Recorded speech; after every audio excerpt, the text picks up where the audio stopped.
और दुनिया को 2 ही रास्ते पता थे, पूंजीवाद और साम्यवाद। तीसरा कोई रास्ता हो सकता है, इसकी कल्पना भी कोई करता नहीं। परंतु पूंजीवाद और साम्यवाद दोनों के प्रयोग ये असफल हुए हैं और असफल हो गए हैं। ये आगे चल के दुनिया भी मानेगी, ये भारतीय विचार के आधार पर सोचने वाले सब मनीषियों को स्पष्ट था। परंतु भारत की मनीषा भारत में लोकप्रिय नहीं, प्रचलित भी नहीं। ऐसी अवस्था में आज के जीवन के सब अंगों का विचार करते हुए उस दृष्टि के आधार पर इस विचार का एक विस्तृत रूप रखना अपने आप में एक बहुत बड़ा साहसिक कदम है।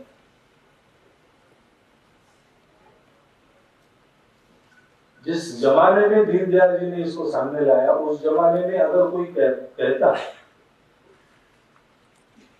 कि मार्क्सिस्ट या नॉन मार्क्सिस्ट इन 2 प्रभावों या एंटी मार्क्सिस्ट इन 2 प्रभावों को छोड़कर तीसरा कोई विचार है, तो उसकी हंसी उड़ती थी, मजाक उड़ता था। भारत की परंपरा के आधार पर हम नया विचार करेंगे, ऐसा कहने वालों को दकियानुसी माना जाता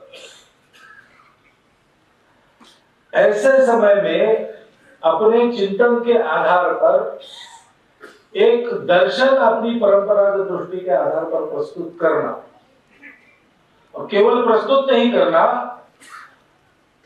उसके स्थापित होने की पूर्ण व्यवस्था करना। दुर्भाग्य से वो पहले ही चले गए, उनकी हत्या हुई।